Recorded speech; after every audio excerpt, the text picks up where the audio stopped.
Kung doon ay mga pamutana, at yung panikamugas ng lugar, bukaan.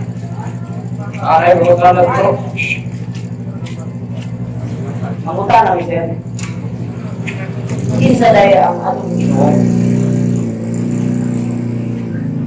Ang pamutana sa itong ginagalisuon, kinsa ka itong Ginoo, unagan ka sa Biblia. At ay namabasa sa Exodo Kapitulo 3, versikulo 13 ito sa 15. Nalingod ka si Propeta Isaias, kung tulay pangutaran ako, Ginoo, kung sa may kong itubat kasi mga lahat, ito siya ako o ako. Si Yahweh, wala ko na persona sa Trinidad Trinidad. Ngayon, ang iyang anak kasi Jesus, o ang Espiritu Santo, hindi na sa tulog ng Diyos, tulog ko sa lahat. Kaya na luwag, sa nito ko na mutalas ng ginagawa. Amo yun. Lalo, hindi mo yun ang Ginoo. Ang ato Ginoo, ato ang kapitaron na si Jesus, nagtumuta na sa Ginoo. Ang among pangutana, nasingon man ka na si Jesus, mao Ginoo, tagai daw may pruweba sa Biblia na nagtingon na si Jesus, Diyos. Pinudugan niya salamat sa lindog na pangutana. Nag-ailog na o priba na si Jesus, Diyos, una, sa mga unos, wala pagwata ang kalibutan. Ang pulong bukan sa Diyos, ang pulong Diyos. Isa rin pulong sa 1.12, klaro ka si Jesus. Wala, ang ato ang pangutana kung pinag-aasa ng kinubas na kasi Kristo Diyos. Atong pagkaharap siya sa lahat ng platay. Sa Roma, Kapitulo 9, versikulo 5. Kaliwan sila sa mga patriarka o ilang kaliwatan na tao si Kristo, ang Diyos. Ang pagkutana ni Asa mabasa nga si Jesus, Diyos, mabasa sa Roma Kapitulo 9, 5. Butang rin, si Jesus o si Kristo, ang Diyos na bawa sa kanan. So, ang pagkutana, natugag ka ito, sumala sa lahat ng kasalanan. Nakapay na yung pagkutana? Basahan daw kayo kay wala kong katuwang sa uwang 20, 17. Well, nagagawin salamat sa dito kaya yung pagkutana sa pinang ng Isunod na hindi ko ito ang 1, 5, 17. Kaya wala po. Wala po na sa wala po na nabasa. Kaya ito lumadon sa itong diyan ng luwag. 20-27. 20-17. 20-27. Okay.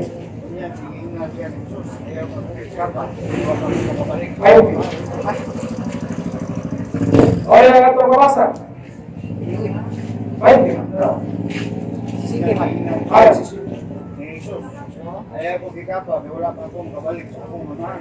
Unya, ingnan siya ni Jesus, ayaw ang pagkikapa, kaya wala pa ako makabalik sa amahan. Ato wa Ginoo nangako nga igsoon og sugili sila. Namato ako sa akong amahan, nga inyong amahan sa akong Diyos ug inyong Diyos. Wala ni nagingon nga si Kristo dili Dios. Pero man kay ang iyang pagka-Dios dili manalahi siya pagka-amahan.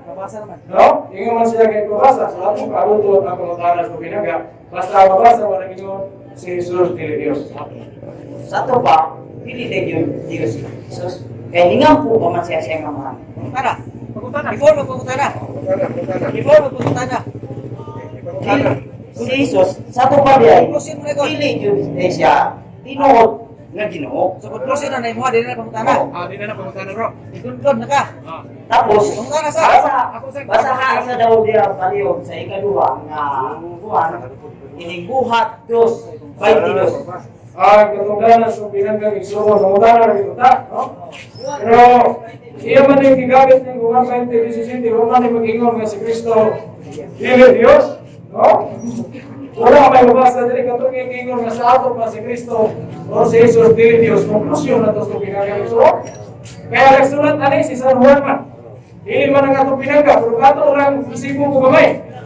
Isipon na nato gamay. Mao nga libro, mao nga basahon, ug mao nga magsusulat. Isipon na ito, Brad, sa 1.13.13.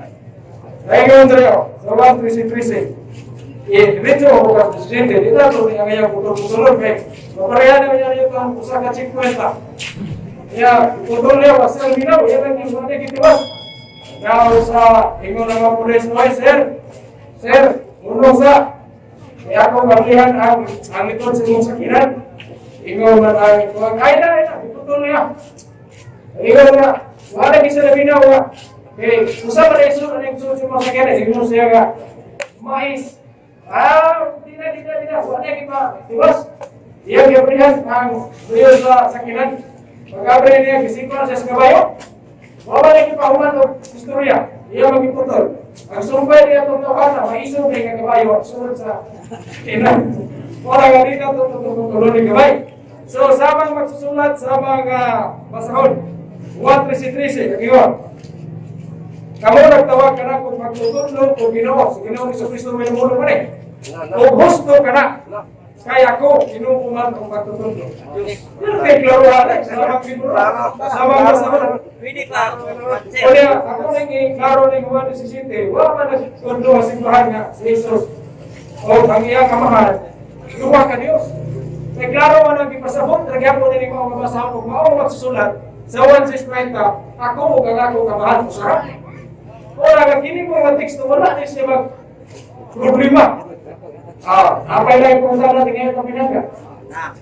Palihog daw ko basa nila sa Buhat 2:22. Well, maraming salamat sa Juan sa atong Pinangga Igsoon nga iyatang ipabasa na. Basa lang kay naging makangas. Buhat 2:22. Ang gigamit mo ng teksto sa Pinangga Igsoon, naturang mga objeksyon nga mulutaw ko ng dili Diyos si Kristo. Mga taga-Israel, pamati kamo si Jesus nga Nazaretnon, usa ka tawo kinsang Dios non buhaton, tinaw gipadayag kaninyo pinaagi sa milagro sa mga katingalahan utang ug may ilahanan nga gibuhat sa Dios pinaagi kaniya. Ang gibutang kini, laki pangutana ni. Sa pagkutana. Laki pangutana ni. Sa pagkutana ng teksto. Wala kayo pagkutana. Wala kay pangutana ro. Wala. Atong pagkapinan. Unang Timoteo, ako nang ipares bro sa unang Timoteo 2:5 nag-ingon pa si Kristo nga tawo. Oh, basa bro. Well, ato masahon kay Wala ka Kristo Pinangga Igsoon. Ay, sa glakaw bro. Balik siya. Ay sa gakaw na. Okay, hindi mo. Basta mabasa galing nga tao si Jesus mo kerinting ka rin atong mga Pinangga Igsoon. Napagilain bro, ako rin puno ha. Kaya may usalaman ka Diyos, usalaman ka nag-iusa sa Diyos. O usa ang Diyos. Gutang Gresiko. Na may usalaman ka Diyos, usalaman ka nag-iusa sa Diyos. O sa tao, ang tao na si Kristo Jesus. Wala po na. Usay pagkutana. Usa may pagkutana ano na? Okay, pagkutana. Una lang teksto ba? Sa ato bagay, kaya mo nga si Jesus, Ginoo.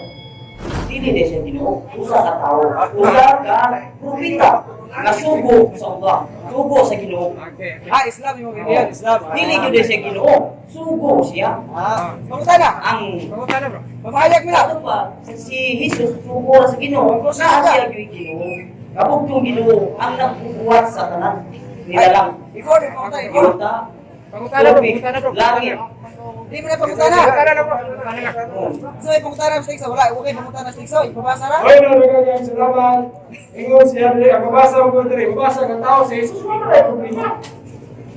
Kay si Jesus, Dios man og tao. Muhunong lang tani mo mabasa nga mabasa ka tao si Jesus. Ano, sa ulo lang. Ay sa kagaw Pinangga, kasi kaya pa kay pagkutana. Ang simbahan ng tuumas, kaming mga Kristyano tuumas na si Kristo, tinuod nga Dios o tinuod nga tao. Lagi na kay magpakatao ang Diyos. Mabasa mo na. Hindi mabasa. Isaiah 7:14. Ang usa ka babae manamkon, usa ka lalaki. Pagkatao po siya Emmanuel. Isaiah 7:6. Ang Diyos magpakatao nako. So Diyos na siya, magpakatao lang.